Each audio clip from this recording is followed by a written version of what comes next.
Hello, everyone. It's attorney Dion Michelle Green for Love, Life, and the Law.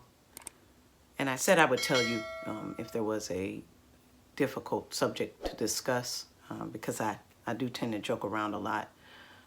But today is going to be one of those days where we're going to discuss a difficult subject. So the topic for today is COVID-19 vaccines.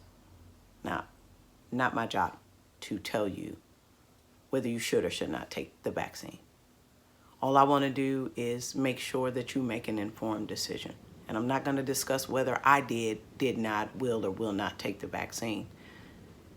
I'm just telling you some of the information that I was able to look up, unearth, related to the vaccines. And I'm not a doctor, I'm not an epidemiologist, none of those things. I am somebody who is a educator and somebody who strives to be educated. So let's talk this through. So COVID-19, none of us really know. Well, I'm sure there's some people who know, but those of us who were not there at the inception of the virus, we don't know whether it was made in a lab or if it was a mutation that happened. I have people in my life who believe, one or both. They believe that it might have started out in a lab, but it mutated, and there's some people that just believe it started in a lab. Some people that believe it was a natural progression. So I don't know, and they don't either. We're all trying to figure it out or attempting to figure it out. I try not to. I don't like using the word try, but I'm sure there are some people who know. Either it's just God who knows, or the people who created the actual virus, they know. Eventually, maybe we'll figure it out. But what I do know is that this virus doesn't act like any other virus. It hangs in the air. It is able to easily be passed between humans. It has already mutated quite a few times, and it probably has been mutating for quite some time. It is easily transmissible, and it has a way of injecting itself or attaching itself to cells in our bodies that like no other virus. So corona means crown, and that's kind of the small spores that are on the outside of it, and that's where coronavirus comes from, the name. And I think the 19 comes from the fact that it was first discovered either in 2019 or something along those lines. Don't hold me to that, but I do know that the corona stands for crown.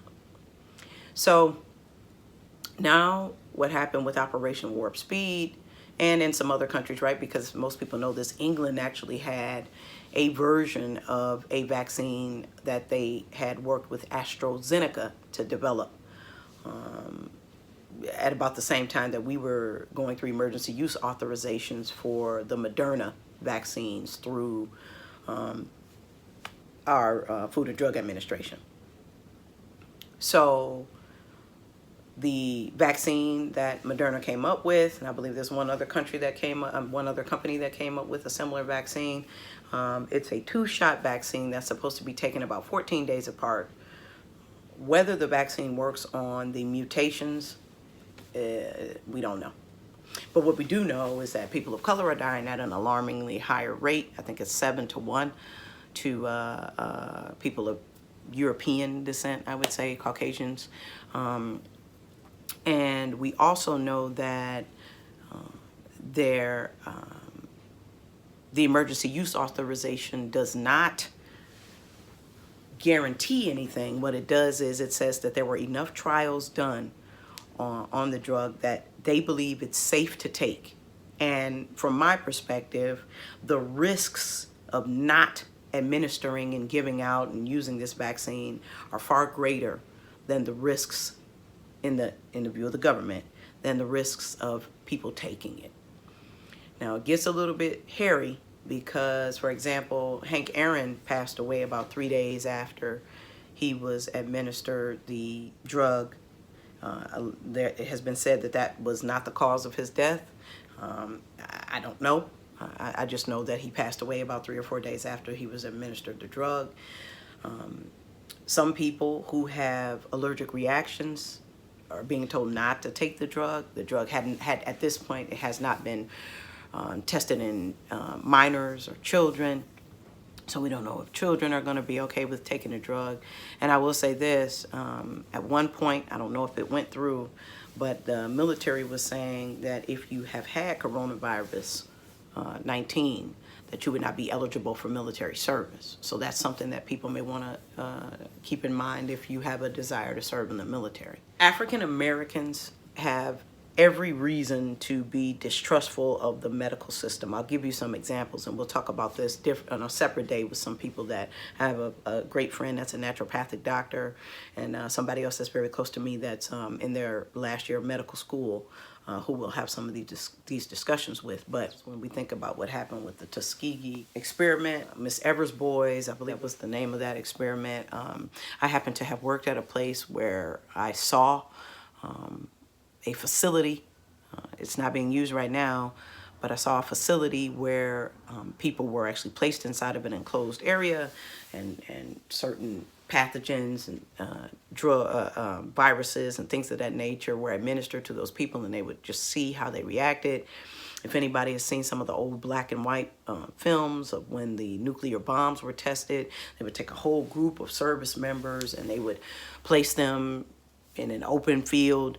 They would set off a smaller nuclear bomb, and they would have them facing one direction with some goggles on, and then they would tell them to turn around, and then they would see what the effects were. I mean, we've been human guinea pigs, and that's just not African Americans. Those were actually, lots of different nationalities. I think they were all service members or volunteers. So, just there's so much that happens when it comes to medicine and testing these drugs to see if they're going to work. And then, people don't think about this, but drugs actually sometimes have several uses. The original use for Viagra was not for erectile dysfunction. It was for some other purpose. I don't think it was a heart medicine or something like that. Don't quote me, but that wasn't the original purpose. They just found out after the drug was administered, it had that side effect, and that became the primary use of the drug. So, I've worked in places where they dealt with the deadliest pathogens known to man, Ebola and SARS and all of these other things. And it gives you pause. It gives you pause. So I say all of that because I just want people to do their research. If you have a bunch of allergies and things of that nature, maybe taking the vaccine wouldn't be good for you right now. However, if you've got a lot of comorbidities, you have kidney disease, or you have respiratory issues, or high blood pressure, or diabetes, or any of those things that the studies are now showing could make you give you a higher probability of passing away based off of contracting coronavirus, then maybe you do want to take it because you want to live and you want to have a fighting chance to do so. I don't know what your circumstance is. What I'm asking of you is to make sure that whatever decision you make it an informed one. I know people that have taken the vaccine and they are doing fine. So it could be genetics, it could be anything. But the biggest thing, you need to make sure that you know what you're doing when you take the drug. I'm not going to tell you, like I said, whether I took it, will take it, or any of those things, but I will tell you this. I did invest in some of the companies that are actually creating the drug. I'm no fool. And I did that because I know a lot about a little and a little about a lot. But the biggest thing I know is you got to keep God up top. I've had a lot of people say, hey, I'm a Christian. God has covered me with his blood, and so I'm not worried about it. Some of the same people walking around with no mask. Some of the same people that are walking around in and out of places that have high virility opportunities, small, confined places and things of that nature. You're not going to do it for you. Do it for your family. Do it for the people you love. At least protect yourself wearing a mask. What's the big deal? We can see your smiling face when things die down. Or get a see-through mask if it's that serious to you. Deanne Michelle, Love, Life, and the Law. Ciao.